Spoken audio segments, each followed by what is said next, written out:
তাফসীরুল কোরআন মাহফিল, তাফসীর করার দায়িত্ব রাসূলের। কার?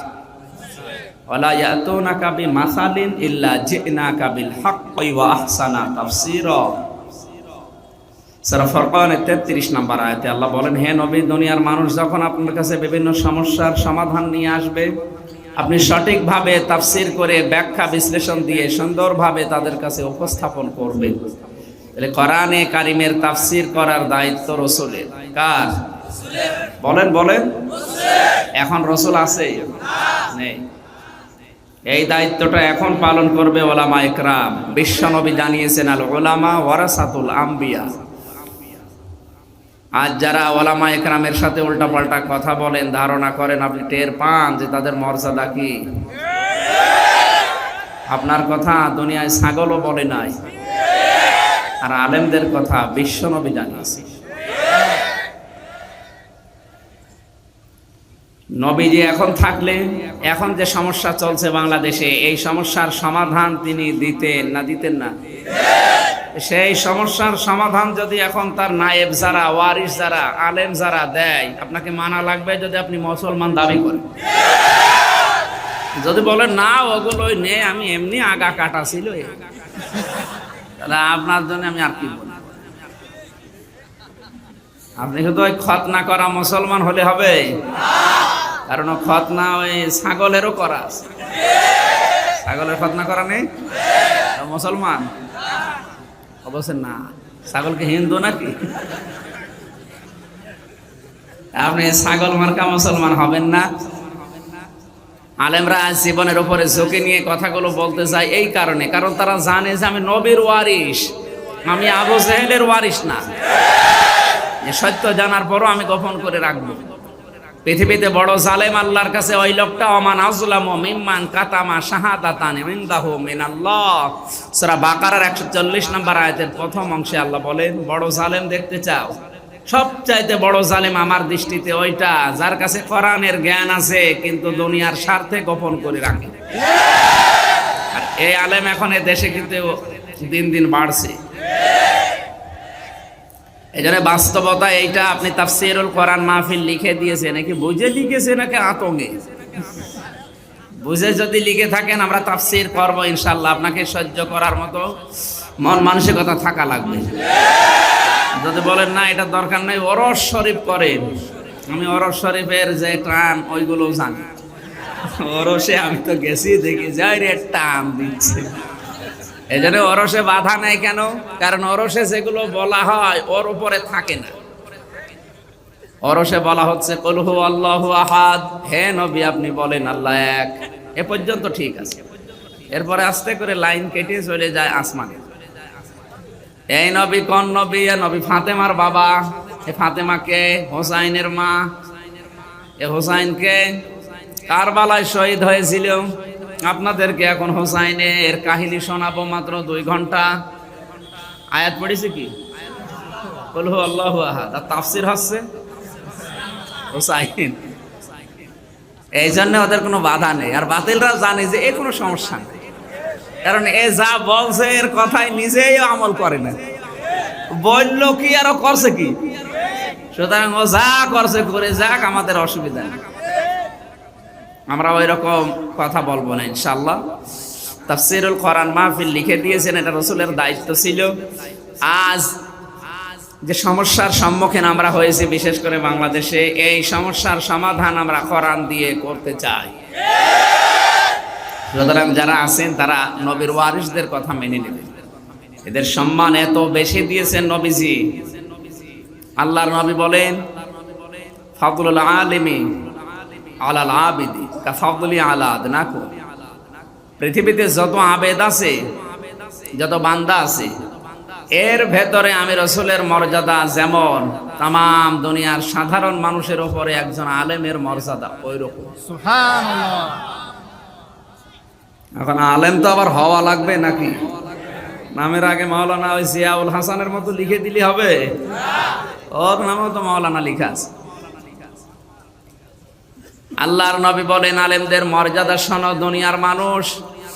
তাম পৃথিবীর আকাশে যে তারকাগুলো দেখতে পাও, এর ভেতরে সূর্যের মর্যাদা যেরকম, একজন আলেমের মর্যাদা আমার আল্লাহর কাছে ওই রকম।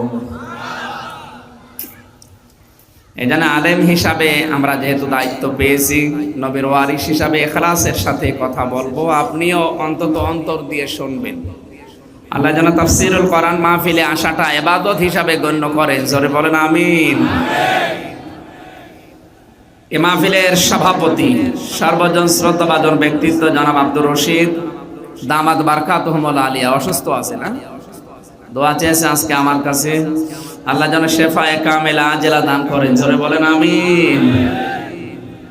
এতক্ষণ যারা আলোচনা রাখলেন সেই কুমিল্লা চাঁদপুর থেকে আগত ইসলামিক চিন্তাবিদ জনাব হাফেজ মাওলানা আবু বকর মোহাম্মদ তাহের, আলোচনা রাখলেন হাফেজ মাওলানা মাসুদুর রহমান, প্রধান অতিথি শাইখুল মাশায়েখ মাননীয় জাতীয় সংসদ সদস্য প্রকৌশলী মোহাম্মদ তানভীর শাকিল জয়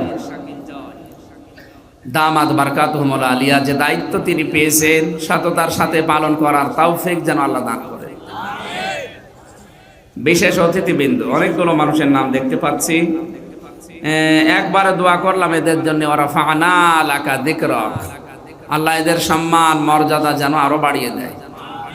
বলেন বলেন মঞ্চে বসায় মাহফিলে যার মাধ্যমে আসলাম, ঢাকার সন্তান মাওলানা আবুল কাশেম মোহাম্মদ, মঞ্চে বসা ওলামা ইকরাম, সামনে বসা মুসলমান ভাইরা, পর্দার আড়ালের সম্মানিতা মা এবং বোনেরা, প্রশাসন তো মনে হয় আসেন, আসবে কি করে, প্রশাসনের ভাইরা, প্রাণপ্রিয় সিরাজগঞ্জবাসী, দল মত জাতি বর্ণ ধর্ম নির্বিশেষে কোরআনের অনুষ্ঠানে যারা ইবাদত মনে করে এসেছেন, খুশি হয়ে বলেন আলহামদুলিল্লাহ। এটা একটা ইবাদতের জায়গা, এখন অলরেডি চলছে। কি চলছে বলেন? ইবাদত যেভাবে করা লাগে ওইভাবে করেন।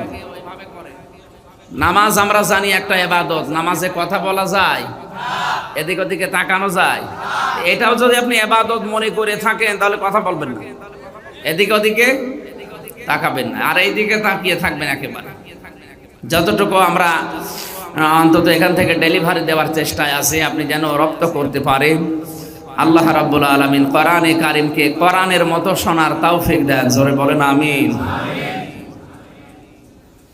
বিশ্বনবীকে আল্লাহ জানিয়েছেন, কুল উহিয়া ইলাইয়া আন্নাহু ইসতামা'a নাফারুম মিনাল জিন্নি ফাকালু ইন্না সামি'না কুরআনান আজাবা। নবী আপনি বলুন, আমার প্রতি ওহী করা হয়েছে যে জিনদের একটা দল যখন কোরআন তেলাওয়াত শুনেছে, তারা বলতে বাধ্য হয়েছে যে আমরা আশ্চর্য কোরআন শুনলাম। এই আয়াতের ব্যাখ্যায় মুফাসসির লিখেছেন, বিশ্বনবীর কণ্ঠে জিনদের একটা দল কোরআনে কারিম তেলাওয়াত শুনেছিল মাত্র 8-10 মিনিট। সেটা সূরা রহমান। সূরা রহমান তেলাওয়াত শোনার পরে জিনেরা 3টা কথা বলতে বাধ্য হয়েছিল। এক নম্বরে ফাকালু ইন্না সামি'না কুরআনান আজাবা, এমন আশ্চর্য কোরআন শুনেছি যেটা এর আগে আমাদের কোনো কিতাব এভাবে আকর্ষণীয় করতে পারে নাই। যে সমস্ত জিনরা এই কথা বলছে তাদের বয়স 1500, 2000, 5000 বছর। যারা জাবর শুনেছে, ইনজিল শুনেছে, তাওরাত, ওগুলো আসমানি কিতাব, ওগুলো শোনার পরে তারা আশ্চর্য হয়নি। কোরআন শোনার পরে যত আশ্চর্য হয়েছে। প্রশ্ন করা হচ্ছে, পৃথিবীতে 4500 ধর্ম আছে, প্রতিটি ধর্মের কম বেশি ধর্মীয় গ্রন্থ আছে। দুনিয়ার কোন ধর্মীয় গ্রন্থের কথা এত আলোচনা করা হয় না। কোরআনের কথা বললেই মনে হয় এটা ঐশী বাণী। কার বাণী? খ্রিস্টানদের। ওরা ঈশ্বর বলে যাকে ডাকে, ওনারা যার কিতাব পেয়েছেন, আমরা যাকে আল্লাহ বলে জানি তার নাম ইনজিল। নাম কি? জিজ্ঞাসা করলে পৃথিবীর যে কোনো মানুষের কাছে আসমানি গ্রন্থের নাম বলেন, প্রথমে আমি যতগুলো দেশ ঘুরেছি, আমি খ্রিস্টান, ইহুদি, বৌদ্ধ, মুশরিক অনেকগুলো জাতির সাথে মিশে দেখলাম ওরা সব আসমানি গ্রন্থের ঐশী বাণীর নাম বললে কোরআনের নাম বলে। চিন্তা করলাম কোরআনের নাম কেন বলে? কারণ পৃথিবীর অন্য কোন ধর্মের গ্রন্থে ৪৫০০ যে আছে, ২০০ বছর আগে কি ঘটেছে, ২০০ বছর পরে কি ঘটবে, এরকম কোন তথ্য ওই সমস্ত কিতাবে ছিল না। সমসাময়িক বাস্তবে কি ঘটছে, ওই সময়ের কিছু কথা তাদের কিতাবের ভেতরে আছে। ২০০ বছর পরে কি হবে পৃথিবীর কোনো কিতাবে আপনি পাবেন না। কোরআনে কারিম আল্লাহ এমন ভাবে বানিয়েছেন, ২০০ বছর না, কিয়ামত পর্যন্ত কি হবে সেই কথা আল্লাহ কোরআনে দিয়ে দিয়েছে। এই যে ভিডিও চলছে, ভিডিও ক্যামেরা কোরআনে কারিম থেকে আবিষ্কার। ফামাইয়া আমাল মিসকাল যাররাতিন খায়রান ইয়ারা ওয়া মাইয়া আমাল মিসকাল যাররাতিন শাররান ইয়ারা। আল্লাহ পাক বলেন, পৃথিবী থেকে যদি ভালো মন্দ যে কোনো কাজ সরিষার দানা পরিমাণও করে, কিয়ামতের দিন সে দেখতে পাবে। কি হবে? জবাব দেন। এখানে ইয়ারা শব্দের শাব্দিক অর্থ এই চোখ দিয়ে দেখা। অথচ আমরা কোরআনে আয়াতের ব্যাখ্যা যারা ৫০০ বছর, ৭০০ বছর, ১০০০ বছর আগে লিখেছে, ওনারা কিন্তু দেখা শব্দ দেয়নি। কারণ একটা জিনিস অতীত হয়ে যাওয়ার পরে ওটা আবার দেখা যায়, ওই জ্ঞানী মানুষের ছিল না। ভিডিও ক্যামেরা আবিষ্কার হওয়ার আগে একটা জিনিস অতীত হয়ে গেছে, ওটা আবার দেখা যায়, এই জ্ঞান ছিল? বলেন বলেন। এই জন্য ওই সময় যদি আপনি বলতেন কিয়ামতের দিন কিন্তু আপনাকে আল্লাহ দেখাবে যে কাকে থাপ্পড় মেরেছেন অন্যায় ভাবে, এটা দেখতে পাবেন ক্যামেরা আকারে। ভিডিও হচ্ছে, আপনি দেখতে পাবেন যে কাশেমের গালে এভাবে থাপ্পড় দিয়েছেন। রাতের বেলা বিনা কারণে একজনকে আপনি ধরিয়ে দিয়েছেন, এটাও দেখতে পাবেন। আর যদিও গোপনে এই কাজগুলো করছেন, কিয়ামতের দিন আপনাকে আল্লাহ এভাবে ভিডিও দেখাবে যে রাতের বেলা কার বাড়িতে গিয়ে আপনি ধরিয়ে দিয়েছিলেন পুলিশ দিয়ে বিনা কারণে। যদিও এটা এখন বাংলাদেশে শুরু হয়নি, তাই টের পাচ্ছেন না। যে দেশে আছে ওই দেশে বললে মেনে নেওয়া যায়, এদেশে এখনো শুরু হয়েছে? কিচ্ছু জানি না। কোথায়? কুষ্টিয়া। শুয়ে আছে আমি ঢাকা, ঘুম থেকে উঠে দেখছি জেলখানায়। কি গো? বলছে তুই মূর্তি ভেঙেছিস। আরে ভাই, ঢাকা থেকে কুষ্টিয়া ২৫০ কিলোমিটার, রাস্তার যে অবস্থা, কমপক্ষে ৮ থেকে ৯ ঘন্টা সময় লাগে।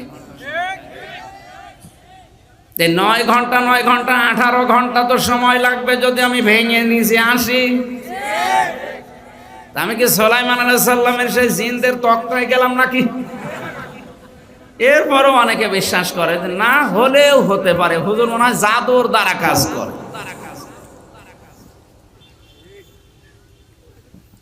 জেলখানায় ঠিক ভালোভাবে আছি, হঠাৎ জেলে ঘুমিয়ে ঘুম থেকে চোখ খুলে দেখছি নিজের ঘরে। কি গো, কে নিয়ে আসলো?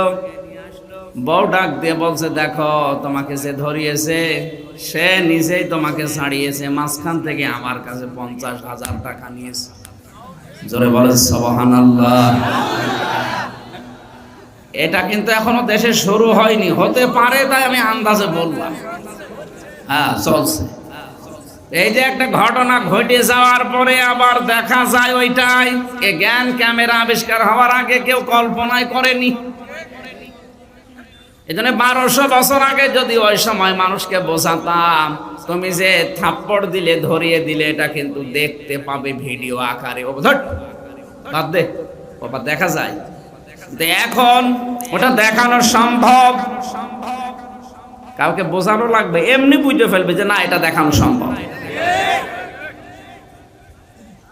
এজন্য পৃথিবীর ময়দানে 200 বছর পরে না, কিয়ামত পর্যন্ত দুনিয়ায় কি হবে এবং কিয়ামতের পরেও কি হবে সেইটাও আমার আল্লাহ কোরআনে দিয়ে দিয়েছে।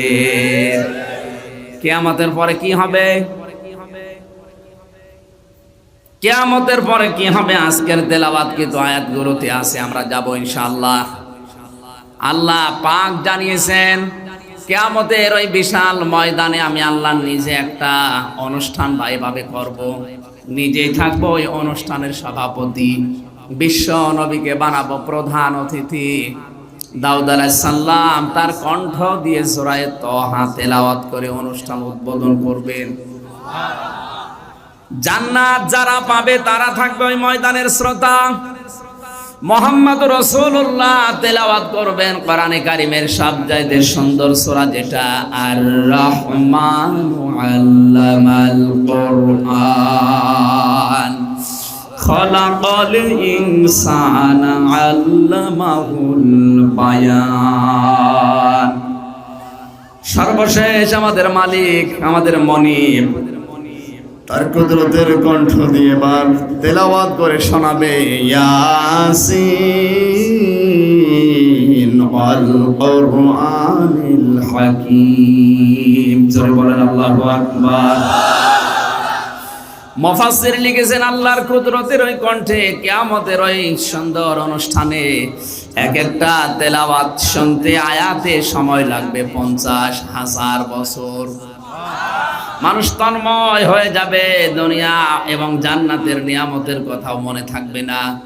হঠাৎ তেলাওয়াত বন্ধ হয়ে যাওয়ার পরে সব এদিকে ওদিকে তাকাবে, কোথায় গেল, তেলাওয়াত বন্ধ হয়ে গেল কেন? ফেরেশতারা বলবে জানো কতদিন গেছে? বলে না, 86টা আয়াত আছে সূরা ইয়াসিনে, এক একটি আয়াতে দুনিয়ার হিসাবে গেছে 50,000 বছর।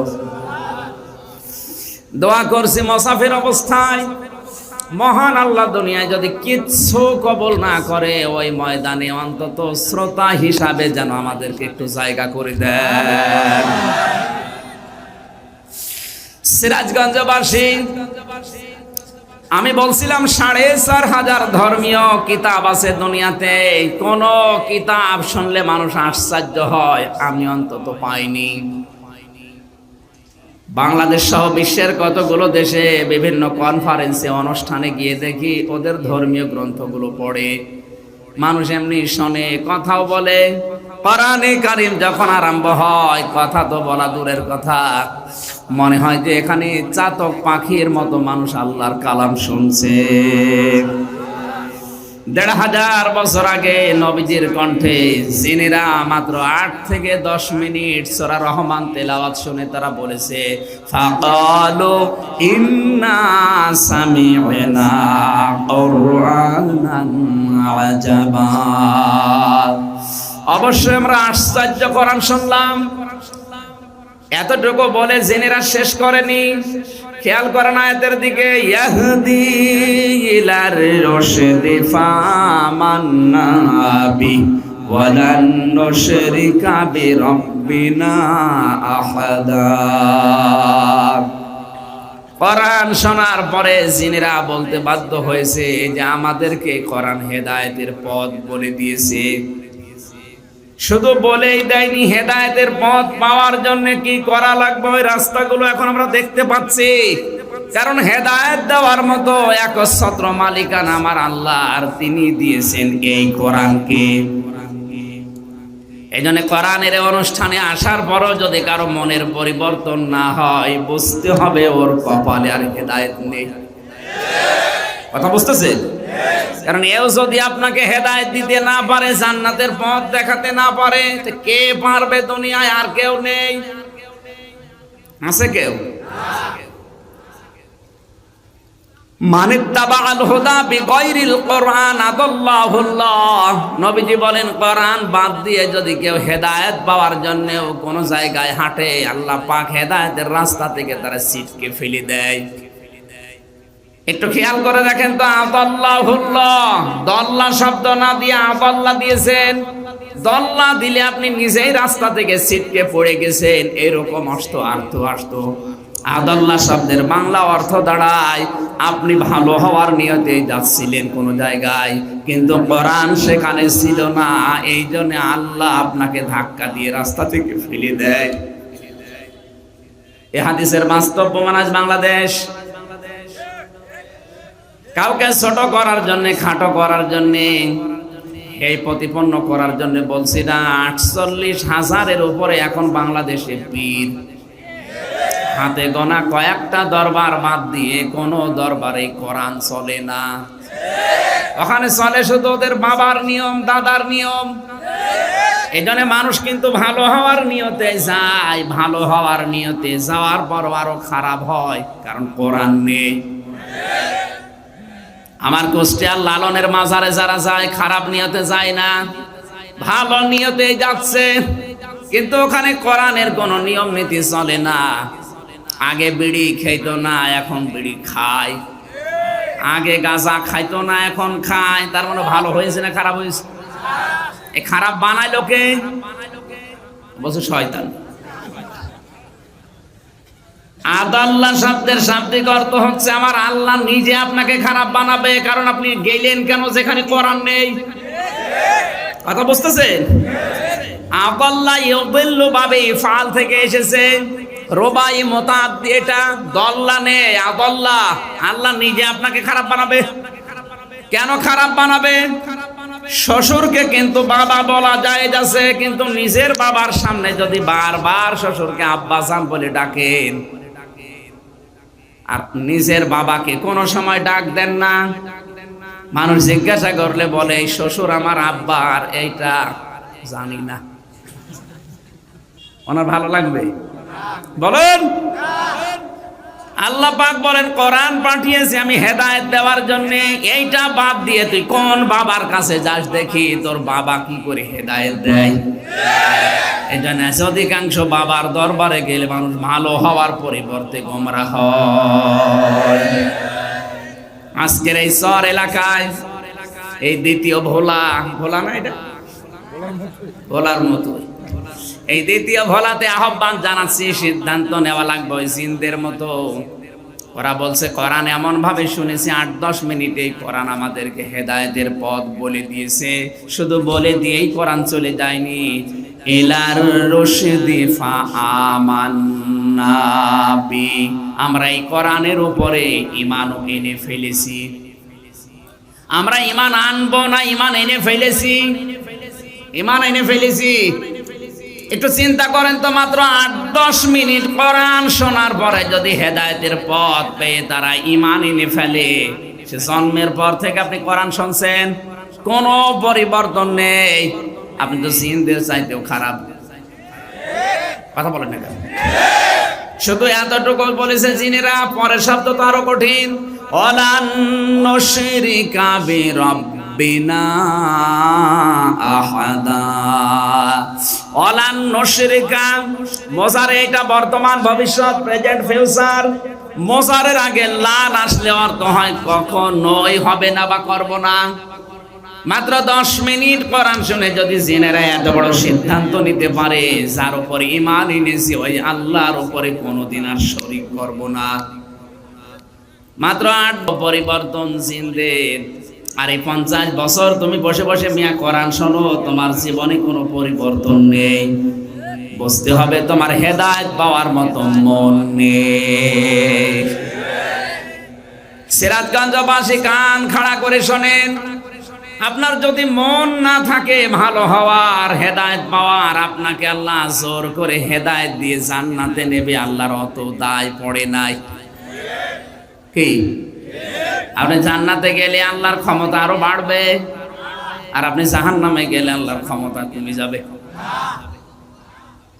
আপনি কোথায় যাবেন ওটা দরকারও নেই, যেখানে যাবেন যান, কিন্তু কোরআন যেখানে নেই ওখানে গেলে আপনাকে আল্লাহ ধাক্কা দিয়ে হেদায়েতের পথ থেকে ছিটকে ফেলে দেবে। এটা মনে রাখা লাগবে, এটা হাদিস।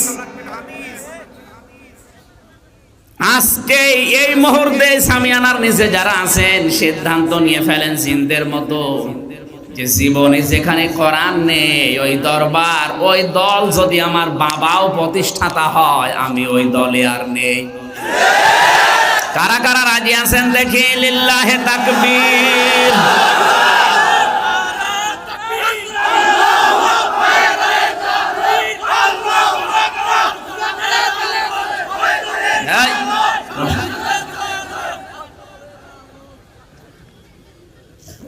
আন্দাজে আবেগে হাত তোলো।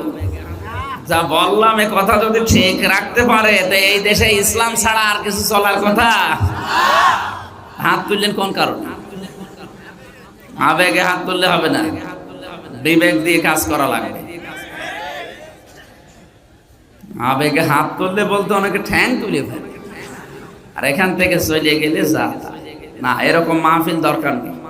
আমরা আধা ঘন্টা কথা শুনবো, কিন্তু কোরআন যেখানে নেই ওখানে আমি যাব না, সিদ্ধান্ত নিয়ে আমি হাত তুলেছি যেন আপনি ঠিক রাখতে পারেন কথাটা। এখন থেকে ঠিক রাখা যাবে না। বাংলাদেশে যেই দলে কোরআন নেই, কোরআনের কর্মসূচি নেই, আমি ওখানে যদি থাকিও চলে আসবো, নাই কিন্তু হেদায়েত পাওয়া সম্ভব না। সত্যি আপনি ঠিক বলছেন না? চামড়ার মুখ তো খালি বেরিয়ে যায়। সাহাবা একরাম আল্লাহর দরবারে কবুল হয়েছিলেন 7টা কারণে। তার 1 নাম্বার কারণ ছিল ওনারা মুখ দিয়ে যেটা বলতেন ওইটা ওনাদের মনের কথা। আর আমরা মুখ দিয়ে যেটা বলি এটা মুখের কথা, মনে আরেকটা আছে। এই জন্য আমরা আল্লাহর দরবারে কবুল হতে পারি না। কথা বলেন ঠিক কিনা? সিরাজগঞ্জবাসী সাহাবা একরামের প্রতি আল্লাহ রাজি হয়ে যদি রাদিয়াল্লাহু আনহুম নাজিল করে, তা আমাদের জন্য অন্তত কিছু দেখানো দরকার। কিছুই দেখাই না, কারণ আমাদের মুখের কথার সাথে মনের কথার কোনো মিল বলেন নেই। যে তার প্রমাণ আমি নিজে দেখেছি কাবা শরীফে। কাবার গিলাফ ধরে একজন হাজী সাহেব কাঁদছে, এরকম মুরব্বী বলছে, আল্লাহ তুমি আমারে তুলে নাও। তুলে নাও মানে বাড়ি কোথায় আপনার? বাংলাদেশে। বাংলাদেশে কোথায়? নোয়াখালী। একেবারে জায়গা মতো। তা ওবায়দুল কাদেরের এলাকায় কোম্পানিগঞ্জ। বললাম কি? বলছে আমি মরবো। মরবেন মানে? এই দেশে কাবা শরীফ আছে আর আমার দেশে কিছু নেই। এখানে মরলেই নাকি জান্নাত পাওয়া যায়। আল্লাহ তুমি আমারে তাড়াতাড়ি তুলে নাও, আমি আর দেশে যাব না। বললাম দাদা, কাবার গিলাফ ধরে দোয়া করলে কিন্তু কবুল হয়ে যায়। হাত ধরে নিয়ে গেলাম যেখানে হোটেল থাকি, ওই জায়গায় নিয়ে নাস্তা দিলাম। হঠাৎ দেখি বাইরে ঝড় উঠেছে, মরুভূমির ঝড়। বললাম দাদা, আপনার দোয়া কবুল হয়ে গেছে। কেন? আপনি কাবার গিলাফ ধরে দোয়া করলেন যে আপনি মরবেন, দেখেন কি ঝড়, এখন বাইরে যাবেন, মরবেন, আপনার দোয়া কবুল হয়ে গেছে, আপনি প্রস্তুতি নেন। আমার বছর হুজুরের দোয়া তো আমি এবছরের জন্য করিনি, আগামীতে যদি আসি তখন। ওর মুখের কথা আর মনের কথা এক। কি সিটার! হ্যাঁ, তারপরের বছরে গেলাম কোম্পানিগঞ্জে। ওই মুরব্বী এসে বলছে, হুজুর আসসালামু আলাইকুম। কি দাদা মরেননি? না, আগামীতে যদি যায়। তার মানে ও যাবেও না। কাবার গিলাফ ধরে যা বলেছিল ওটা কি ওর মুখের কথা না মনের কথা? বলেন। কাবা শরীফেও যে মানুষ 2 নাম্বারই করে।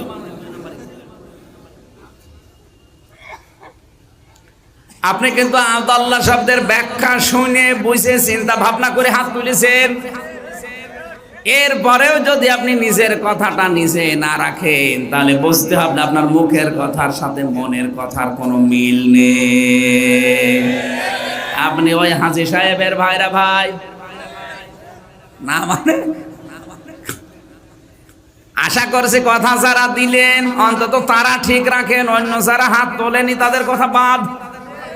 যারা হাত তোলেনি ওরা খুশি যে কাজ হয়েছে, হাত তো তোলেনি।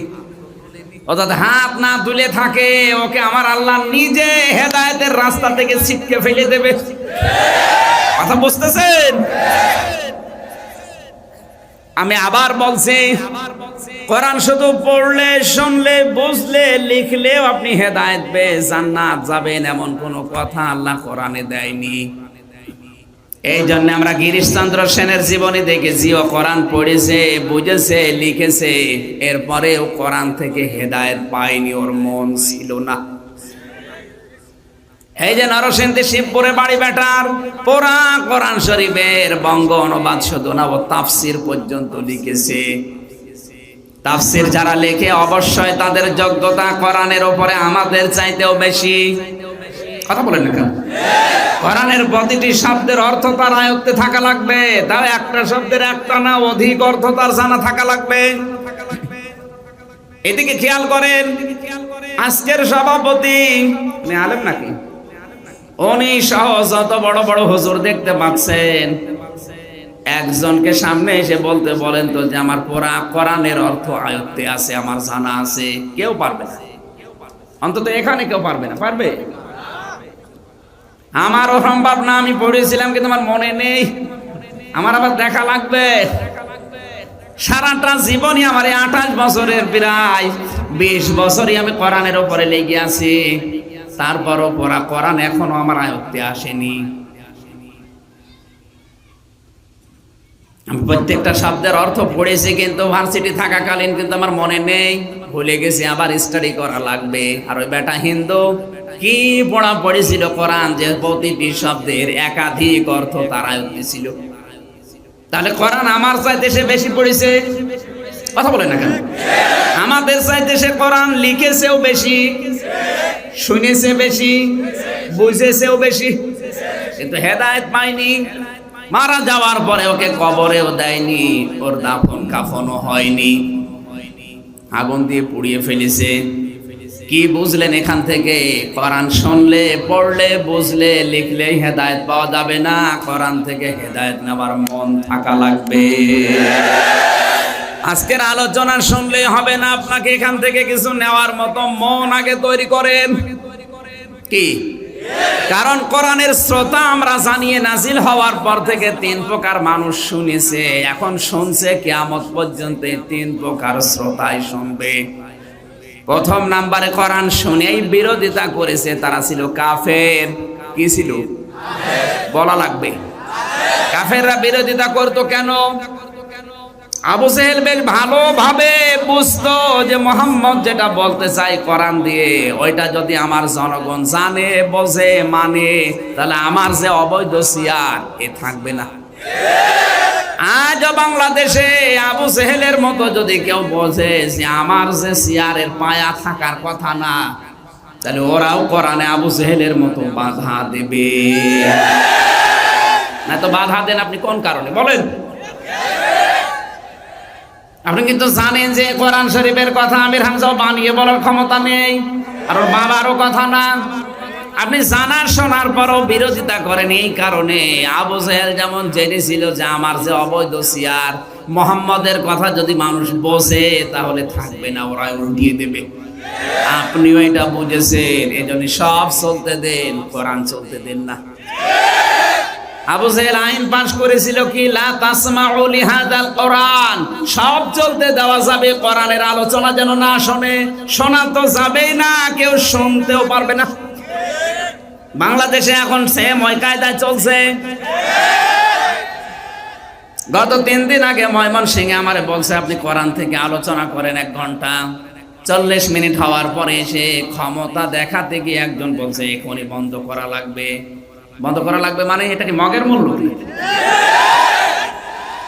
বন্ধ করা লাগবে, আপনি বন্ধ করে দেখেন তো। এখানে লক্ষাধিক মানুষ আছে, যদি বেশি করেন আপনাকে কিন্তু ভক্তা করে ফেলবে। এগুলো আমার কিছু বলছে না, আমরা আজ কিছু বলি না, এই জন্য শয়তানদের বারবার। আল্লাহ তাআলা বলেন ইন্না কায়দা শাইতানি কানা দাঈফা, হে নবী শয়তানের যত চক্রান্ত গুলো কিন্তু একেবারে দুর্বল। শুধু দুর্বল না, দাঈফা। দেখতে মনে হয় যে বিশাল ষড়যন্ত্রের ফাঁদ পেতে আছে, তুমি যদি সত্যি সামনে দাঁড়াতে পারো ওগুলো একটাও টিকবে না, সব চুরমার হয়ে যাবে। মাকড়সার জালের মতো সব ভেঙে চুরমার হবে। আমি আবার বলছি, ১,৫০০ বছর আগে চিহ্নিত ছিল যে এটা কাফের, এটা কাফের। এখন অনেকে বলে হুজুর কাফের কোথায় পাবো? ফতোয়া দিয়ে দিলাম, যারা কোরআনের আলোচনায় বাধা দেয়, শুনতে দেয় না, ওইটা আবু জেহেলের মতোই কাফের। আবু জেহেল মারা যাওয়ার পরে যত জানাজা না হয়, কবরে না দেয়, এইরকম যারা আছে ওরে জানাজা দেওয়া, কবর দেওয়া বেকার হবে, আরো জায়গা নষ্ট হবে। কারণ একটা মানুষ মাটি দিতে কমপক্ষে ৩.৫ হাত জায়গা লাগে, তত এমনিও জাহান্নামে যাবে। আবু জেহেল যদি জাহান্নামে যায়, ওর কাজ যে ধরবে সেও জাহান্নামে যাবে। ওরে আপনি কবর দিয়েও জায়গা নষ্ট করা দরকার কি? ওখানে একটা মানুষের ঘর বানিয়ে দেন আর ওরে পুড়িয়ে ফেলেন, ওই একবারে স্বর্গে চলে যাক। আমি হাসির খোরাকি দেয়নি, এটা চলছে এই দেশে। অনেকে এখন নিয়ম বানিয়ে ফেলেছে, ও মনে করে এটা আমার ক্রেডিট। ক্ষমতা দেখানোর জায়গা পাও না। সেদিন দোয়াও করেছিলাম যে ওসি এসে বলছে হুজুর বন্ধ করেন। বন্ধ করবো মানে আপনি বন্ধ করে দেখেন। এতদিন সুর তুলতো যে কোরআনের মাহফিলে যেন রাজনৈতিক কথা বলা না হয়, ওটা না বলতে বলতে আমাদের অভ্যাস হয়ে গিয়েছিল। আমাদের পরিবারগুলো দেখতে পেলাম আমরা হচ্ছে যোগাইলে, আর আমাদের বউগুলো হয়ে গেছে রাজমিস্ত্রি। আর এখন আবার অনেকে সুর তুলছে। এগুলো সব কিছু সুর তোলার পেছনে ইহুদিরা দায়ী। এগুলো সুর ওরা শুধু তুলে দেয়, আর এগুলো পাকায় কিছু নামধারী মুসলমান মুনাফিক। প্রকাশ্য শিরিকের কথা বলা যাবে না, হাতে কোরআন দিয়ে আমি কি রাম রাম করব। এখন সুর তোলা হচ্ছে যে মূর্তির বিরুদ্ধে কিছু বলা না হয়। জানো কি আশ্চর্য, আপনাকে কে মোহাম্মদ লিখতে বলে নামের আগে? কথা বোঝার চেষ্টা, মনে হয় অন্ধ নাকি? রওশনের সাথে মতো আবেগে চলছে।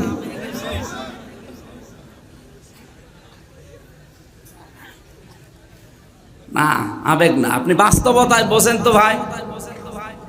আপনি মোহাম্মদ নামের আগে কোন কারণে লেখেন? আপনার তো লেখার কোনো অধিকার নেই, কারণ মোহাম্মদের কোরআনে আপনি বাধা দিয়ে তার নাম লিখে পরিচয় দেবেন যে আমি তার উম্মত। না, এটা আমরা দিতে দেব না। হয় আপনাকে সিরি লেখা লাগবে, আর মোহাম্মদ লিখতে হলে মোহাম্মদের মতো লেখা লাগবে। আপনি এ দলেও থাকবেন, ওই দলে থাকবেন, মানে আপনি একেবারে স্পষ্ট ঘোষণা দিয়ে দেন যে আমি কাফের। কোরআনের ১ নাম্বার শ্রোতার ভেতরে আমরা পেলাম যারা শুনলেই বাধা দেয়, হতে দেয় না, এদের পরিচয় হচ্ছে আল্লাহ বলেন কাফের। কি বলেন বলেন? এই বাংলাদেশে ১৬ কোটি মানুষের ভেতরে এখন কাফের কারা স্পষ্ট হয়ে গেছে। যদি ওরা পরিচয় দিতে চায় না, আল্লাহ পরিচয় দিয়ে দিলেন যে ওরা কাফের। নাকি আয়াত বলা ভুল হয়ে গেল? ওই দিন দোয়া করলাম, আল্লাহ যারা এই মাহফিলটা কোরআনের কথা শুনতে দিল না, বানচাল করে দিল, তুমি দয়া করে তাদের প্রত্যেকের ঘরে একটা করে পয়সি তৈরি করে দিও। ওসে আমারে বলছো হুজুর কি দোয়া করলেন? টাটকা দোয়া, দোয়া টের পাচ্ছ না? যখন আসবে ঘরে ঐশী তখন টের পাবো। বাধা দেওয়ার জায়গা পাও না। বলে চাপ আছে আমার। কিসের চাপ তোর? তোর চাপ যত তোর, তার চাইতে আমার চাপ তো আরো অনেক। এখানে যদি এখন এসে আয়াত পড়লাম, এগুলো না বলে ওই সাপের কাহিনী, মাছের কাহিনী বলে চলে যায়, আল্লাহ যে আমার চাপ দেবে, ওই চাপ নেবে কে? সুতরাং ওই চাপ থেকে আমার বাঁচা লাগবে। আপনাকে বাঁচার জন্য না, আমার নিজের বাঁচার জন্য আমার বলা হয়। কোরআনের ২য় নম্বর শ্রোতা আমরা পেয়েছি। কোরআন জানিয়েছে তারা যারা বিশ্বাস করে, শুনতেও আসে, ও জানেও যে আমির হামজার কথা মিথ্যা না, কিন্তু যখন দেখে যে এগুলো তো আমার সাথে মেলে না, তখন আস্তে করে পেছন দিক থেকে কেটে পড়ে। সূরা নিসার ৬১ নাম্বার আয়াতে আল্লাহ এই তথ্য দিয়েছেন, وَإِذَا قِيلَ لَهُمْ تَعَالَوْا إِلَى مَا أَنزَلَ اللَّهُ وَإِلَى الرَّسُولِ رَأَيْتَ الْمُنَافِقِينَ يَصُدُّونَ عَنكَ صُدُودًا। নবী আপনি যখন বলবেন আল্লাহর বিধানের দিকে আসো, রাসূলের আদর্শের দিকে আসো, হে নবী আপনি দেখতে পাবেন যারা মুনাফিক যাদের অন্তরের ভেতরে গুড় আছে, দুর্বিসন্ধি আছে, যাদের অন্তরে রোগ আছে, তারা আস্তে করে কেটে পড়বে। এ আয়াতটা আমি বানালাম? বলেন। রাইতাল মুনাফিকিনা, মুনাফিকদেরকে আপনি দেখতে পাবেন, ইয়াসুদ্দুনা আনকা সুদুদা, আপনার কাছ থেকে ওরা কেটে পড়ছে। আমার তো মনে হয় ১৫০০ বছর আগে আয়াতটা নাজিল হলেও এই সিরাজগঞ্জের মানুষের অবস্থা দেখে মনে হয় এই মাত্র কেবল নাজিল হইল। দেখেন কোনটা ওঠে, যেটা উঠবে বলবেন ওইটা টাটকানির ভেজাল মুনাফিক। দেখেন তো কে উঠছে নাকি? কে উঠবে না আমি জানি, অন্তত এখন তো উঠবে না। কে উঠবেন না ভাই?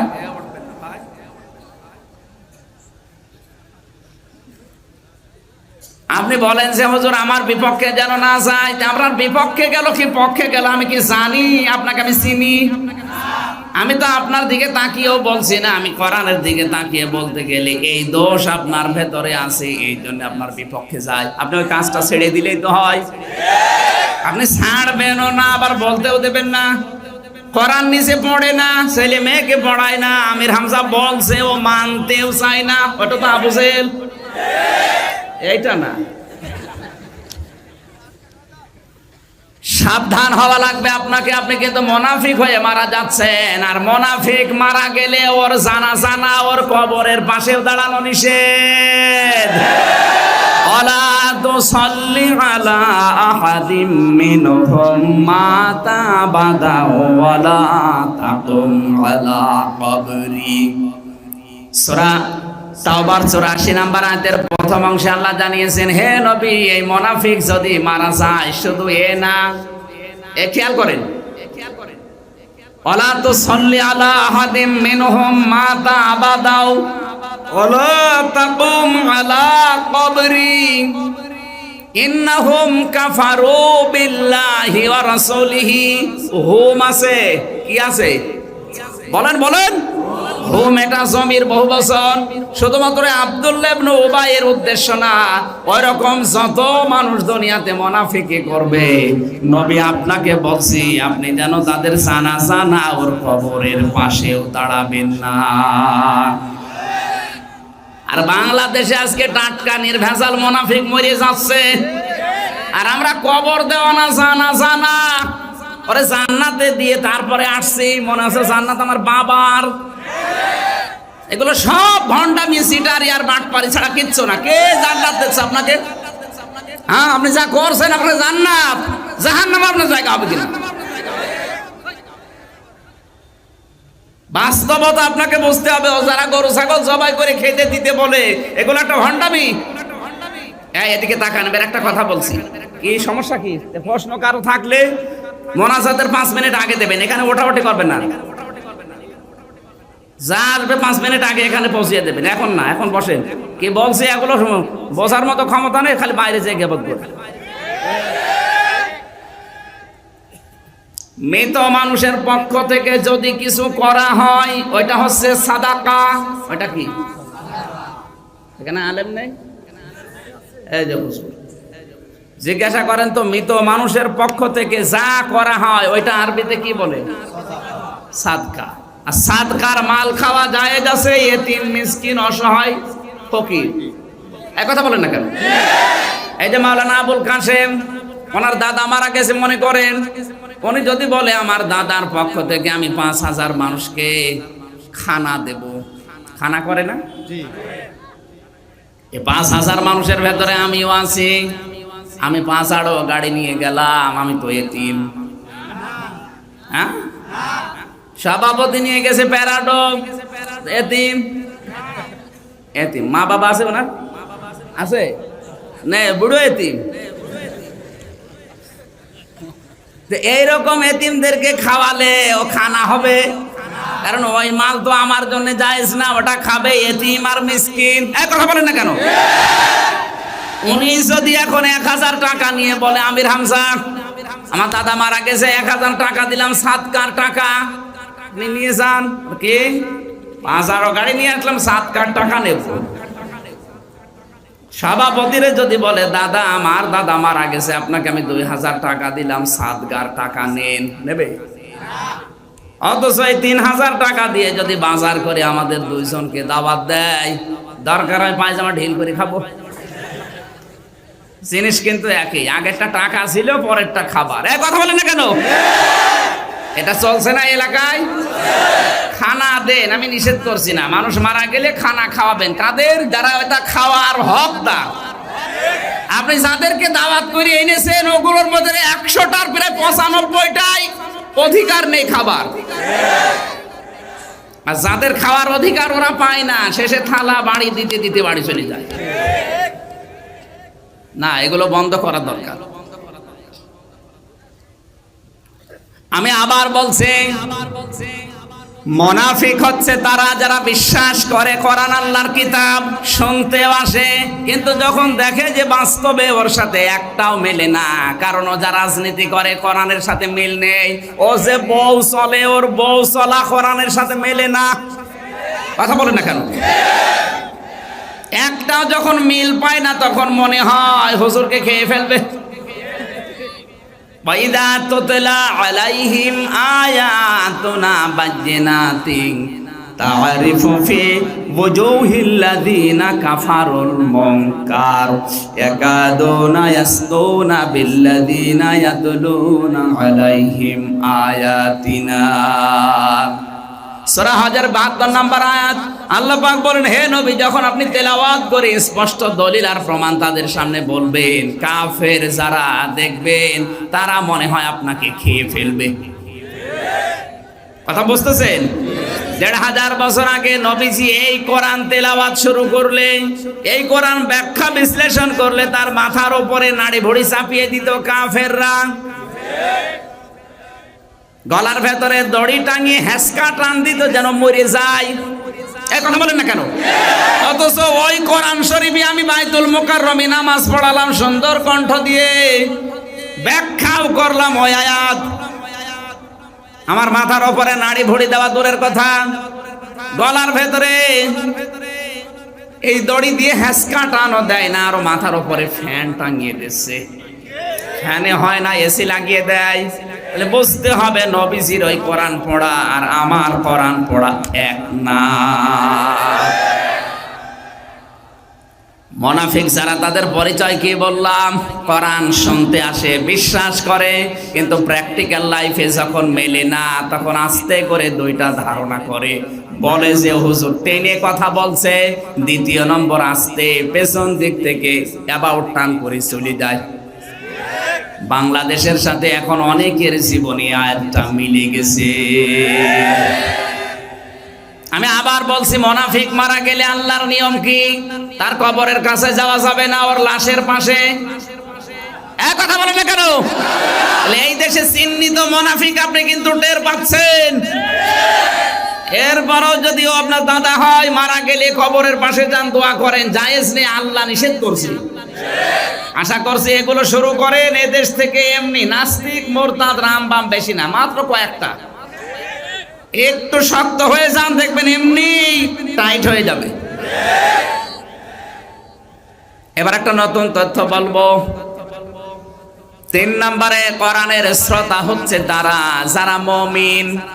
ইন্নামাল মুমিনুনা আল্লাযীনা ইযা যুকিরাল্লাহু ওয়াজিলাত কুলুবুহুম। খুব ভালো করে খেয়াল করবেন, এই আয়াতটা যদি আজকে বুঝে বাড়ি যেতে পারেন, অন্তত এই শহর এলাকায় যদি কোনো বেদাত থাকে, অন্তত একটা বেদাত দূর হবে। গল্প করছে কে?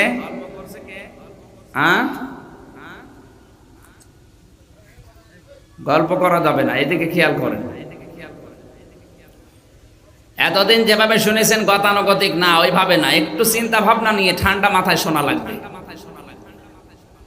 আল্লাহ পাক বলেন সূরা আনফালের 2 নম্বর আয়াত, এটা আমি আল্লাহর দৃষ্টিতে মুমিন তো তারা। কে বলছেন? আল্লাহ। এই কথার ওজন টের পাচ্ছেন? আমি আল্লাহর দৃষ্টিতে মুমিন তো তারা, ওয়াজিলাত কুলুবুহুম, যাদের সামনে আমি আল্লাহর নাম উচ্চারণ করলে ওদের অন্তর কেঁপে ওঠে। কি কাঁপে? ইযা যুকিরাল্লাহু ওয়াজিলাত কুলুবুহুম, যখন তাদের সামনে আমি আল্লাহর আলোচনা হয়, আল্লাহর নাম বলা হয়, তখন তাদের অন্তরাত্মা কেঁপে ওঠে। শব্দের দিকে খেয়াল করে এবার মিলান। অজিলাত মানে কাঁপ ধরা, কম্পন সৃষ্টি হওয়া। 2 নাম্বার কুলুবুহুম, তাদের কলব কি কাঁপে? বলেন বলেন। এখন কলবটা কি? আজ বাংলাদেশে বিভিন্ন দরবারে, আমি ভারতে বহু প্রদেশে ঘুরেছি, যত জায়গায় পীর সাহেব পেয়েছি, এই ফরফরা শরীফ থেকে শুরু করে যত জায়গায় পীর সাহেব পেয়েছি, তারা মুরিদদেরকে আগে কলব পরিষ্কার করায়। কাজটা তো খারাপ না, কাজ ভালো। কলব পরিষ্কার করা কি নফল না ফরজ? হ্যাঁ, ফরজ।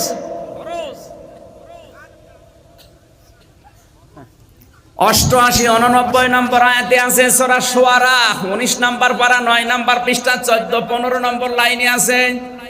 আল্লাহ রাব্বুল আলামিন বলেন,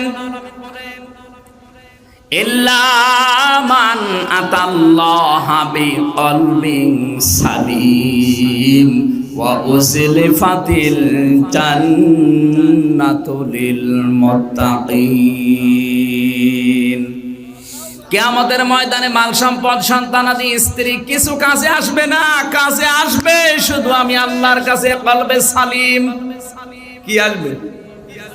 বলেন বলেন। কলবে সালিম কাকে বলে? কলবে সালিমের যে ব্যাখ্যাগুলো আছে, তার অন্যতম ব্যাখ্যা এই কলবে সালিম হচ্ছে ওইটা যার সামনে আল্লাহর নাম উচ্চারণ হলে তার আনন্দ লাগে, 1 নাম্বার। 2 নাম্বার, তার শরীরের পশমগুলো খাড়া হয়ে যায়। 3 নাম্বার, একটা অদৃশ্য তৃপ্তি তাকে ঘিরে ধরে। কলবে সালিম এখানে আছে কিনা আপনি এখন টের পাবেন। কলব আমি আবার কোরআনে পেয়েছি 3 প্রকার। 1 নম্বরে কলবে মারিজ, 2 নম্বরে কলবে মাউত, 3 নম্বরে কলবে সালিম। এই 3 প্রকার কলব তৈরি হওয়ার পেছনে ভূমিকা রাখে কারা কারা, তাও আল্লাহ কোরআনে দিয়েছেন। কলবে মারিজ যাদের, মৃত অন্তর। মৃত অন্তর কাদের আমার আল্লাহ কোরআনে কারিমে বর্ণনা দিয়েছেন। মৃত অন্তর কাদের জানেন? আল্লাহ রাব্বুল আলামিন বলেন, ওয়ালাকাদ যারানা লি জাহান্নামা কাসীরাম মিনাল জিন্নি ওয়াল ইনসি লাহুম কুলুবুল লা ইয়াফকাহুনা বিহা। এটা সূরা আর 9 নম্বর পারা 13 নম্বর পৃষ্ঠার 1 নম্বর লাইনের 1 নম্বর লাইনে এই আয়াতটির মাঝের অংশ এটা। তাদের কলব আছে কিন্তু চিন্তা নেই। তার মানে কলব থাকার পরেও যাদের কোনো চিন্তা ভাবনা নেই, ওই মানুষগুলোকে আমার আল্লাহ বলেন কলব মরে গেছে। এই বাংলাদেশে এখন এই প্রকার মানুষ সবচাইতে বেশি। কলবের কাছে আয়াত দিয়ে কি বোঝালেন আল্লাহ? না, এখানে মনে হয় এগুলো না বলাই ভালো। এরা বুঝবে না, বুঝলে আমি বলবো, না বুঝলে তো সমস্যা। এগুলো সেমিনারে চলে বেশি।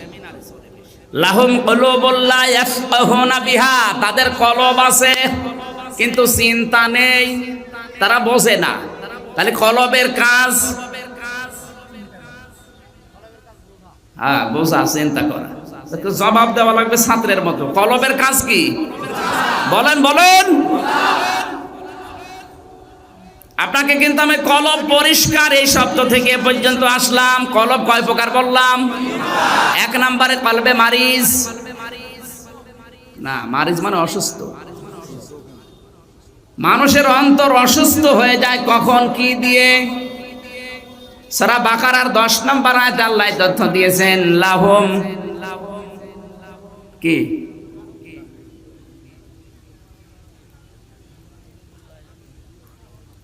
ওমিনান নাসি মা ইয়াকুলু আমান্না বিল্লাহি ওয়া বিল ইয়াউমিল আখির ওয়া মা হুম বিমুমিনিন। তারপর কি? ইখাদিউন আল্লাহা ওয়াল্লাযীনা আমানু ওয়া মা ইয়াখদাউনা ইল্লা আনফুসাহুম ওয়া মা ইয়াশউরুন ফি কুলুবিহিম মারাদুন ফাযাদাহুমুল্লাহু মারাদা ওয়া লাহুম আযাবুন আলীমুম বিমা কানু ইয়াকযিবুন। কলব অসুস্থ হয়ে যায়, রোগাক্রান্ত হয়। কলস অসুস্থ হয়, রোগ রোগ ধরে কলবে কাদের, যারা কথা বললেই মিথ্যা কথা বলে। এটা তো এদেশে এখন নেই। তার জীবনই মিথ্যার উপরে গড়ে উঠেছে, ওর কাজকর্ম মিথ্যা, ওর ব্যবসা বাণিজ্য মিথ্যা, ওর রাজনীতি মিথ্যা, ও যা করে মানুষকে ধোঁকা দিয়ে বোকা বানিয়ে আখের গোছানোর জন্য করে। এই দেশে এখন নতুন করে অনেকে আরম্ভ করেছে। আজ যারা চেতনা চেতনা করে চিল্লাচ্ছেন, আপনি মানুষকে ধোঁকা দিয়ে বোকা বানিয়ে আখের গোছাচ্ছেন, আমরা জানি। কিসের চেতনা চেতনা করেন? মুক্তিযুদ্ধের চেতনা মানে? মুক্তিযুদ্ধের চেতনা এই ছিল না যে মোড়ে মোড়ে মূর্তি তৈরি করা লাগবে। মুক্তিযুদ্ধের চেতনা ছিল প্রধানমন্ত্রী ক্ষমতায় যাওয়ার আগে চেতনা জানিয়েছে যে এই দেশ চলবে মদিনা সনদ অনুযায়ী। এইটা হচ্ছে মুক্তিযুদ্ধের চেতনা, কারণ তিনি মুক্তিযোদ্ধার সন্তান। এই কথা বলেন না কেন? আর আপনি কোন চেতনা নিয়ে এসেছেন? মুক্তিযোদ্ধা মঞ্চ তৈরি করে চেতনা দেখাচ্ছে। এটা চেতনা না, এটা আখের গোছানোর চেতনা। ইখাদিউন আল্লাহ, ওরা আল্লাহকে ধোঁকা দিতে চায়। আল্লাযীনা আমানু, এমনকি ঈমানদারকেও ধোঁকা দিয়ে বোকা বানাতে চায়। আল্লাহ বলেন আমা ইয়াখদাউনা ইল্লা আনফুসাহুম আমা ইয়াশউরুন, ওরা নিজেরা নিজেদেরকে ধোঁকা দেয় কিন্তু ওরা টের পায় না, আর মানুষকে বুঝতেও দেয় না, মনে করে কেউ টের পাচ্ছে না। কাকের বাসায় ডিম পাড়ে কে? ও মনে করে কেউ দেখছে না। আপনি যে চেতনা চেতনা করে এই কাজগুলো করছেন, টের পাচ্ছেন না আপনি নিজেও। যাদের মাথায় মগজ আছে ওরা কিন্তু টের পেয়েছে। আপনার এই ভণ্ডামি, এই ধান্দাবাজি সব দ্বারা ধরেছে, এই জন্যই তো প্রতিবাদ করতে চায়। তাছাড়া ওর দরকার কি? এত চেতনা আপনার কোথায় ছিল যখন বঙ্গবন্ধু মৃত্যুবরণ করে পড়েছিল 32 ঘন্টা? কোথায় ছিল আপনার চেতনা? দেখান। ভণ্ডামি করার জায়গা পান না। কিসের চেতনা আপনার? আপনার তো চেতনা শুধু এই দলের নাম নিয়ে আখের গোছানো। 5 বছরে যাদের 5 বিঘা জমি থেকে 8,595 বিঘা জমির মালিক হয়, ও চেতনা? এদেশে হয়েছে, আমি নিজে দেখেছি। এই পটুয়াখালীর রাঙ্গাবালি, 5 বছর আগে ওর জমি ছিল মাত্র 5 বিঘা, আর এখন ওর জমি 8,595 বিঘা। জোরে বলো সুবহানাল্লাহ। নাউজুবিল্লাহ। তো শুধু সামিয়ানার নিচে আর চেতনার দোহাই দেয়। কিসের চেতনায়?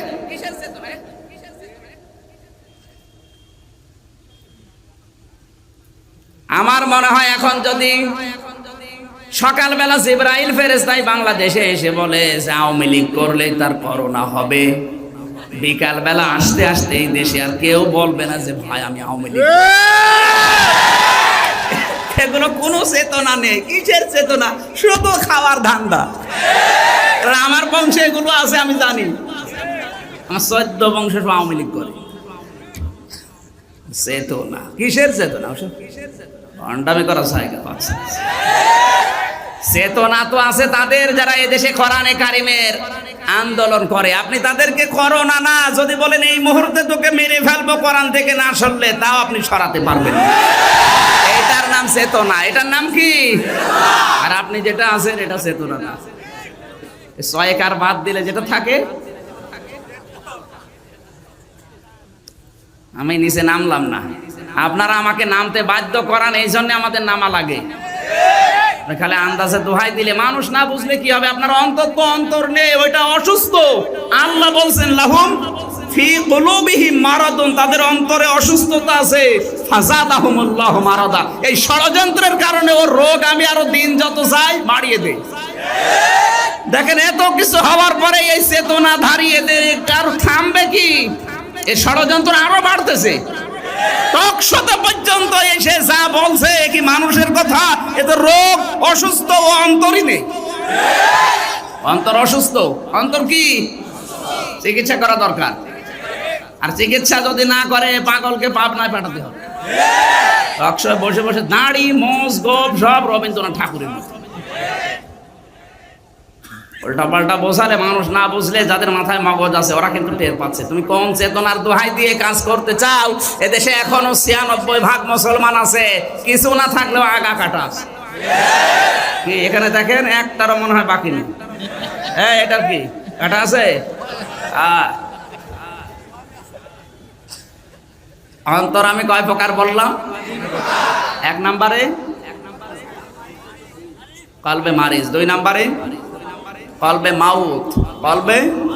কলবে মাউত কাকে বলে? মানুষের অন্তর মরে যায় কখন? যখন চিন্তা ভাবনা করে না। তাহলে আপনাকে চিন্তা করা লাগবে। কি করা লাগবে? আর চিন্তা যদি মানুষ না করে, আল্লাহ কি করেন? ওয়ায়াজআলুর রিজসা আলাল্লাযিনা লা ইয়াকিলুন। সূরা ইউনূসের 100 নম্বর আয়াতের শেষের দিকে আছে। আল্লাহ বলেন যাদের কলব আছে কিন্তু চিন্তা নেই, আমি আল্লাহ নিজে ওদের উপরে ভুল সিদ্ধান্ত চাপিয়ে দেই। আমি যে বিষয়টা বোঝানোর জন্য এ পর্যন্ত এসেছিলাম, পীর সাহেবরা মানুষকে কলব পরিষ্কার করার জন্য জিকির দেয়। কি দেয়? তাহলে কলব পরিষ্কার করার দরকার আছে না নেই? আমাদের জানার দরকার যে কলব আসলে আছে কোথায়। কি? যদি আমার মাথায় থাকে কলব, তাহলে আমি মাথা পরিষ্কার করব। যদি বুকে থাকে তাহলে বুক পরিষ্কার করব। কারণ এই কলব যদি পরিষ্কার না হয়, আল্লাহর কাছে নাজাত পাওয়ার কোনো পন্থা খোলা নেই। ইল্লা মান আতাল্লাহা বিকলবিন সালিম। আল্লাহর কাছে মাপ পাবে তারা যাদের পরিষ্কার কি বলেন বলেন। এখানে 48,000 পীর এই দেশে, সব দরবারে এই 1 নম্বর কর্মসূচি, কলব পরিষ্কার করো। কি পরিষ্কার? আপনারা কি আছেন তো ময়দানে? আল্লাহর নবীর একটা হাদিস বলছে এবার ইবনে মাজাহ শরীফের। নবীজি বলেন আলা ইন্না ফিল জাসাদি মুদগাতুন।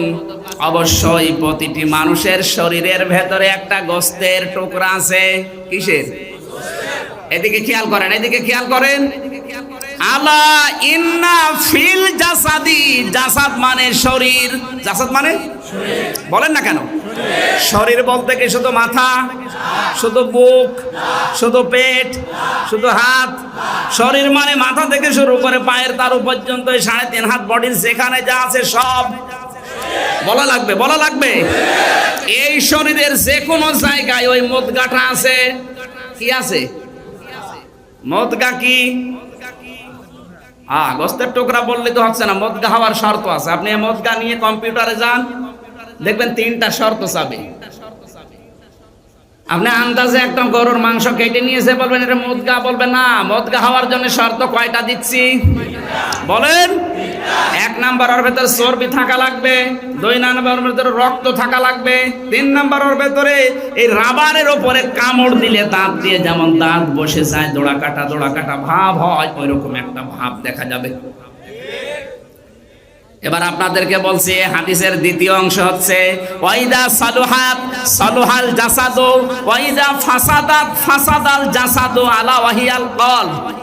নবীজি বলেন ওই গোস্তের টুকরা যখন ভালো হয় পুরা মানুষটা ভালো হয়ে যায়, আর ওই গোস্তের টুকরা যখন খারাপ হয় পুরা মানুষটাই খারাপ হয়ে যায়। দুনিয়ার মানুষ ভালো করে জেনে রাখো, ওই গোস্তের টুকরার নাম হচ্ছে কলব। নাম কি বলেন বলেন? আমরা আল্লাহর কথা কি জানলাম? কলবের কাজ বলেন না কেন? আর এখানে নবীজি বললেন ওই গোস্তের টুকরার নাম। তাহলে কোরআনের আর হাদিসের এই 2টা শব্দ সামনে রেখে এবার বিজ্ঞানে নিয়ে যান, গবেষণাগারে এই শব্দটা নিয়ে আপনি দেখবেন নবীজি যেটা গোস্তের টুকরাকে কলব বলে ঘোষণা দিলেন, এই কলবটার কাজ কি আমরা আল্লাহর কাছে জানলাম যে চিন্তা করা, আর নবীজির কাছে জানলাম এই কলব আছে 3.5 হাত বডির ভেতরে। নবীজি কিন্তু বলেন না যে মাথায় আছে, বুকে আছে, পেটে আছে, এভাবে বলিস না, নেই। ইন্না ফিল জাসাদি, শরীরের ভেতরে আছে। আপনাকে এটা বের করা লাগবে গবেষণা করে। কি করে? বিজ্ঞান এখন দেখছে যে এটা শর্ত যা পাওয়া যায়, কারণ বাবার এই বীর্যটা মায়ের রেহেমের ভেতরে যাবার পরে 40 দিন নুতফা থাকে। কি থাকে না? এই ঘুমাচ্ছে। সুম্মা খলাকনান নুতফাতা আলাকাতান ফাখলাকনাল আলাকাতা মুদগাতান ফাখলাকনাল মুদগাতা ইযামান ফাকাসাউনাল ইযামা লাহমা। আল্লাহ বলেন বাবার ওই বীর্যটা আমি আল্লাহ পাক 40 দিন ওটা নুতফা আকারে রাখি, 40 দিনের পরে ওটা বানায় আলাক। কি বানাই? এই 40 দিন পরে আলাক শেষ হয়, আলাকের পরে এবার তৈরি করি মুদগা। কি মুদগা হওয়ার শর্ত বললাম কয়টা? আরো জোরে। কি থাকবে? চর্বি 2 নম্বরে, 3 নম্বরে দোড়া কাটা ভাব দেখতে পাবেন। রাগ না করে উল্টা দিকে না নিয়ে এবার আপনি হাদিস, কোরআন, বিজ্ঞান তিনটা বললাম মিলান। এইটা যদি আপনি সত্যি মিলাতে পারেন, অন্তত এই শহর এলাকা থেকে একটা বেদাত আজকে উঠে যাবে। কি সেটা? বাম স্তনের 2 আঙ্গুল নিচে আপনার পীর সাহেব বলছে যে কলব আছে, যত জোরে হুক করে ধাক্কা দেবেন পরিষ্কার হবে না। মানে ওরা তো বলছে তাই, আর আপনি সেই কথা শুনে হু হু করছেন, ধাক্কা দিচ্ছেন, যাই বলে দেন, পরিষ্কার হচ্ছে তো? আমার বিষয় হচ্ছে এই বাম স্তনের 2 আঙ্গুল নিচে যে গোস্তের টুকরা আছে কেটে বের করেন, আর এই যে মাথার ভেতরে যে মগজ আছে এই মগজ কেটে বের করেন। মদগা হওয়ার শর্ত বিজ্ঞান এখন যা দিচ্ছে, এই 3টা শর্ত কোথায় পাওয়া যাচ্ছে আপনি বলেন? বলেন বলেন। বুকের ভেতরে যেটা আছে এটার ভেতরে হয়তো রক্ত পাবেন, চর্বি পাবেন, কিন্তু দোড়া কাটা ভাব আপনি পাবেন না। এখানে যেটা আছে এর ভেতরে চর্বি আছে, রক্ত আছে, দোড়া কাটা ভাব। এই দোড়া কাটা ভাব আবার কেমন হবে? রাবারের উপরে কামড় দিলে যেমন দাঁত বসে যায় এরকম ভাব দেখা যাবে। মগজের ভেতরে ভাবটা ওইরকমই। তাহলে মিলছে না এর সাথে? মিলছে এর সাথে। আল্লাহর কথা কি? লাহুম কুলুবুন লা ইয়াফকাহুনা বিহা। ওদের কলব আছে কিন্তু চিন্তা নেই। চিন্তা মানুষ বুক দিয়ে করে না মাথা দিয়ে। এই কথা বলেন না কেন? আর যারা বুক পরিষ্কার করাচ্ছে ও তো নেই ওখানে, ও তো বুক ব্যথা হবে। পরিষ্কার করা দরকার এইটা না এইটা? এটা যদি পরিষ্কার হয় তাহলে ও ঘুষ খাবে না। এটা পরিষ্কার হলে ও লোকের মেয়ের দিকে তাকাবে না। এটা পরিষ্কার হলে ও ধর্ষণ করবে না। আর এইটা পরিষ্কার হলে, এইটা যদি পরিষ্কার না থাকে, এইটা পরিষ্কার করেন, সব থাকে। তার প্রমাণ আমি নিজে বিশ্ববিদ্যালয়ে থাকাকালীন আমি মাস্টার্সের সার্টিফিকেট নিয়ে আসতে গেলাম। এত বড় বড় দাড়ি, জব্বা গায়ে, পাগড়ি মাথায় দিয়ে, হাতে তসবি নিয়ে বসে আছে। বললাম স্যার একটু সই করে সিল মেরে দেন। বলছে তাড়াতাড়ি কর। তাড়াতাড়ি তো করছি। কিছুক্ষণ পরে বলছে তাড়াতাড়ি কর, আমি জোহরের নামাজের জামাত ধরবো। বললাম স্যার আমিও তাড়াতাড়ি করছি, আমি গাড়ি ধরবো। মাথাটা আস্তে করে নিচ থেকে উপরে তুলে বলছে তাড়াতাড়ি 2000 টাকা বের কর। আপনি জোহরের নামাজে জামাত ধরবে? আমি জানি যে এ শয়তান আমারে সার্টিফিকেট দেবে। এ যখন জোহরের নামাজে জামাত ধরার আগে 2000 টাকা বের কর, তাড়াতাড়ি কর বলছে, এ তাড়াতাড়ি কি আমি বুঝতে পেরেছি। এরা আজকে একটু সাইজ করি। এখনো আমি সার্টিফিকেট মাস্টার্সে তুলিনি ওই শয়তানের কারণে। ডাক দিয়ে বললাম স্যার আপনাকে স্যার বলতেও কেমন লাগে, আর আপনি তো পড়াননি আমাকে, আপনি তো চাকরি করেন এখানে। আপনি যে দাড়ি মুখে নিয়ে তাড়াতাড়ি কর জোহরের নামাজে জামাত ধরবো, আপনার এই মুখে দাড়ি মানায় না। কারণ যার মুখে দাড়ি ছিল তিনি এই কাজ করে টাকা নিতেন না। আপনার মাথায় পাগড়ি মানায় না, এগুলো খোলেন। এগুলো ধোকা দিয়ে বোকা বানিয়ে মাল কামানোর ধান্দায় আছেন আপনি। সার্টিফিকেট তো দিলই না, এমন কাজ করে রেখেছে, এখন ছাতা তুলতে গেলেও হয় না। ও শয়তান এখন বিদায় না নিলে আমার মনে হয় ও বরাতে নেই।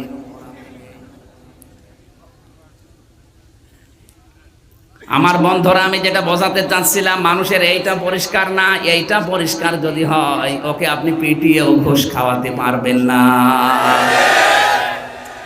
না, এ পর্যন্ত বলার পরে যারা বুঝেছেন তারা হাত তোলেন, আর যারা বোঝেননি তারা পরে তোলেন।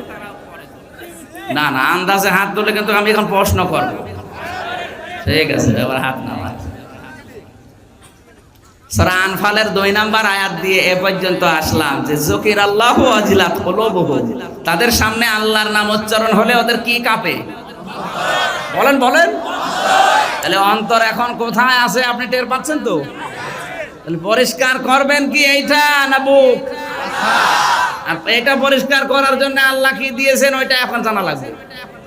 বলবো ওয়াইদা তুলিয়াত আলাইহিম আয়াতুহু যাদাতুহুম ঈমানা, যখন তাদের সামনে আল্লাহর কোরআনের আলোচনা করা হয়, তেলাওয়াত করা হয়, এখানে তেলাওয়াত শব্দটা আছে।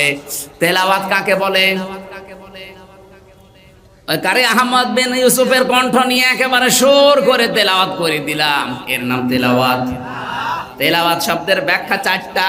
কয়টা ব্যাখ্যা? যে চারটা, এইটা কোথায় আছে? সূরা বাকারা প্রথম নাম্বার পারা 18 নাম্বার পৃষ্ঠার 5 নাম্বার লাইনের 123 নাম্বার আয়াতে আছে। আল্লাহ পাক বলেন, আল্লাযীনা আতাইনাহুমুল কিতাবা ইয়াতলুনাহু হাক্কা তিলাওয়াতি, যে মানুষগুলোকে আমি কিতাব দিয়েছি তারা এই কিতাবের হক আদায় করে তেলাওয়াত করে। কি আদায় করে? বলেন বলেন। এই হক আদায় বলতে কি বোঝেন? না, এত ডিস্টার্ব হয়ে গেল। আমার মনে হয় এদের আর ধৈর্য নেই, শেষ করে দিই নাকি? থাকবেন তো? সত্যি থাকবেন? কারা থাকবেন তারা হাত তোলেন। লিল্লাহি তাকবীর। দেখেন তো হাত তোলেনি কে? হ্যাঁ, আলহামদুলিল্লাহ। যাক, সারা রাত সিরাজগঞ্জবাসী, আমি আবার বলছি, হক আদায় করে তেলাওয়াত কারা করে? আয়াতের ব্যাখ্যা আপনাকে দেখা লাগবে। আমি পেয়েছি চারটা। কয়টা? এক নম্বরে আপনাকে শুদ্ধ করে পড়া লাগবে, রাত্তিলিল কোরআন তারতিলা যেটা। দ্বিতীয় নম্বরে আপনাকে ওই বিষয়টা বোঝা লাগবে যে আল্লাহ কি বলতে চায়। তিন নম্বরে ওই বিষয় থেকে যে জ্ঞান আপনি পাবেন, ওই জ্ঞানের উপরে আপনার প্র্যাকটিক্যাল লাইফে কাজ করা লাগবে। চার নম্বরে যতটুকু কাজ করলেন ওইটা নিজে করে জান্নাতে যাবেন না, ওটা মানুষকে পৌঁছিয়ে দেওয়ার দায়িত্ব পালন করা লাগবে। এতটুকু বলার পরে আল্লাহ কিন্তু শেষ করেননি। আল্লাহ উলাইকা ইউমিনুনা বি, এরাই আমার কোরআনে বিশ্বাস করে। আমা ইয়াকফুর বিহি ফাউলাইকা হুমুল খাসিরুন, আর যারা এই চারটা শর্ত মানে না তারা আমার কোরআন বিশ্বাসও করে না। জোরে বলেন নাউজুবিল্লাহ। বাংলাদেশে অনেক মানুষ আছে যারা মুসলমান পরিচয় দিচ্ছে, কোরআন আছে বিশ্বাস করছে, এই চারটার সাথে ওদের সম্পর্ক নেই। এই কথা বলে না কেন? 300 এমপি আপনি নিয়ে আসেন, 300 এমপির এই চারটা শর্ত কোন এমপি মেনে চলছে দেখান। শুদ্ধ করে পড়া, ওটা নিজে বোঝা, ওখান থেকে যে জ্ঞান পাবে জ্ঞানের উপরে আমল করা, আর ওইটা মানুষের কাছে পৌঁছে দেওয়ার দায়িত্ব পালন করা। বলেন, এটা যেহেতু রেকর্ড হচ্ছে কালকে ওদের কানে যাবে।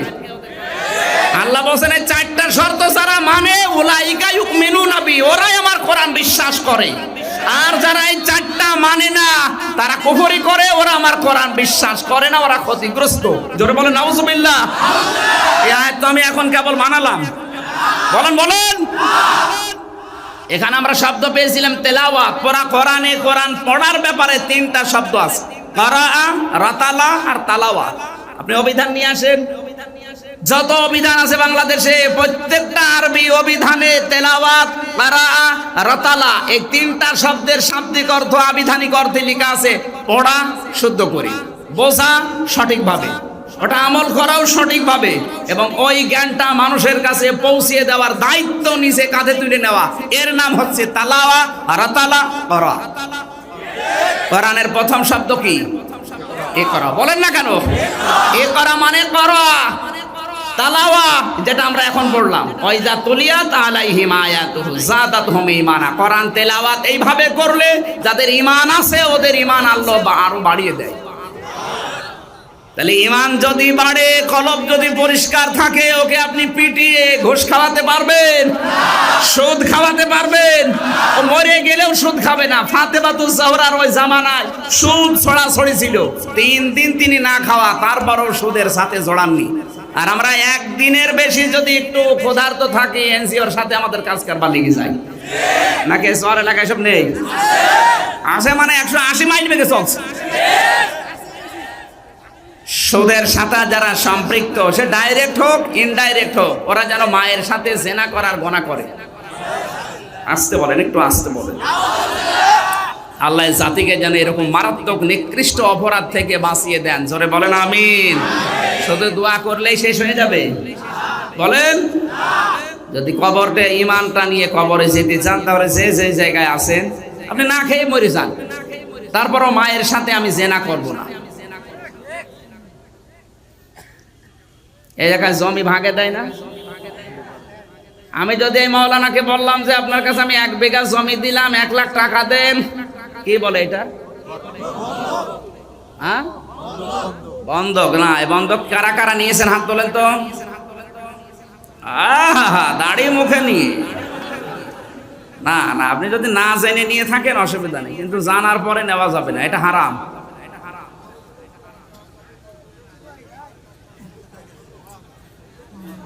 এটা জায়েজ করার 2টা পদ্ধতি আছে। 1 নাম্বার হচ্ছে যতদিন আপনি ওই জমি চাষ করে খাবেন ততদিন সরকারের যে খাজনা ওইটা আপনাকে দেওয়া লাগবে। 2য় নম্বরে শুধু খাজনা না, যখন উনি টাকা ফেরত নেবে 1 লাখে 8 থেকে 10,000 টাকা ওনারে কম দেওয়া লাগবে। এই শর্ত যদি আপনারা 2 জন মিলে মেনে নিতে পারেন তাহলে বন্ধক জায়েজ আছে, নয়তো এই সিস্টেম পাল্টান। 2য় নম্বরে কি, আমি 1 লক্ষ টাকা, আমি ওনার কাছে 1 বিঘা জমি নিলাম, 10,000 টাকা করে মাসে বছরে বছরে উনি আমারে দিয়ে দেয়, এটার কি বলে? কট জায়েজ আছে। কারণ 1 বিঘা জমিতে কি এরকম সমস্যা কি?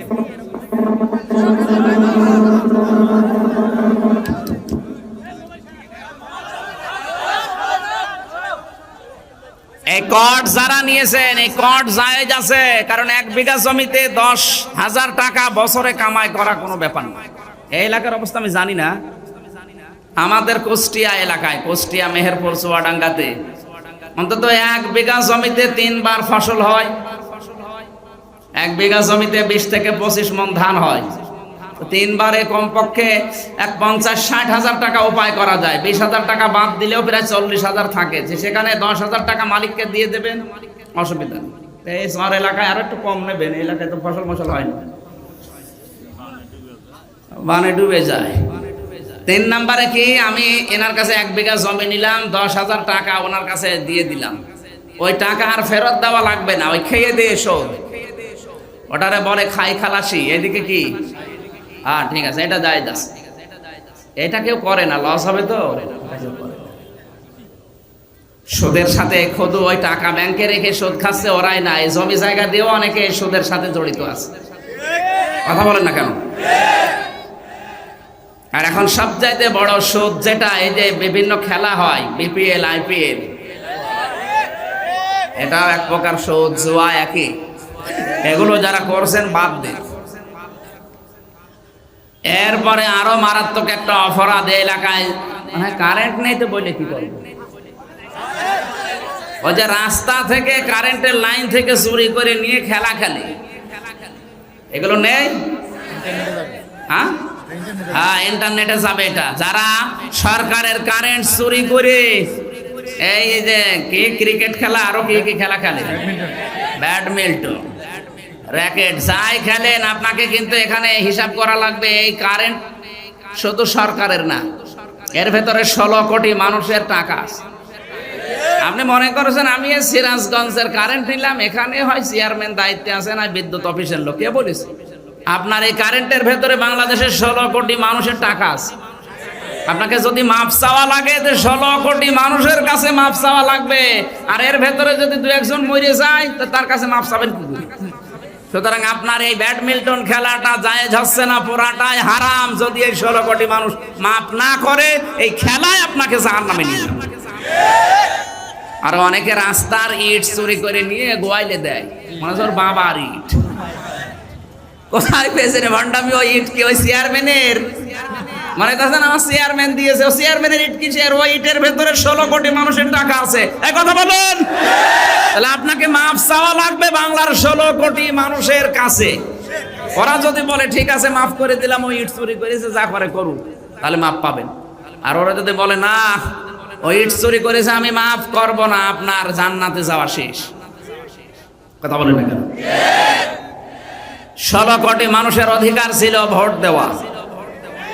আসতে বলেন, এই ভোট তো আমি দিতে পারলাম না, আমি গেলাম, আমারে বলছো হুজুর আপনার ভোট রাতে হয়ে গেছে। রাতে হয়ে গেছে মানে আল্লাহর ওলিরা দিয়ে দিয়েছে। এই যে আমারে দিতে দিলেন না, আমি কিন্তু মাফ করিনি। কারণ আপনি দিতে দিলেন না কেন? আমি আপনারই দিতাম, আপনি দিতে দিলেন না কেন? এই অধিকার থেকে আপনি বঞ্চিত করলেন। আমি যতদিন পর্যন্ত মাফ না করব, আমার মতো আমির হামজা আরো যারা আছে যদি মাফ না করে, আপনার এই ক্ষমতায় আপনাকে জাহান্নামে নিয়ে যাবে। জাহান্নামে যেতে আছেন রাজি কারা? দেখে হাত তোলেন তো। ওই যে একজন শুধু, তাও তো একটা আল্লাহর ওলি আছে। ঠিক আছে ভাই, আমি কে বোঝাতে চাচ্ছি মানুষের হক নষ্ট করা যাবে না। এই জুলুম যারা করছেন, বিশেষ করে এই যে মায়ের সাথে জেনা করার অপরাধ, এটা অনেকে না বুঝেই করছে। হয়তো মুরব্বী হাত তুললো, অনেকে তো জানে না বিষয়টা। যারা জানেন, জানার পরে এটা অন্তত ছেড়ে দিন। জানার পরে দেবেন তো।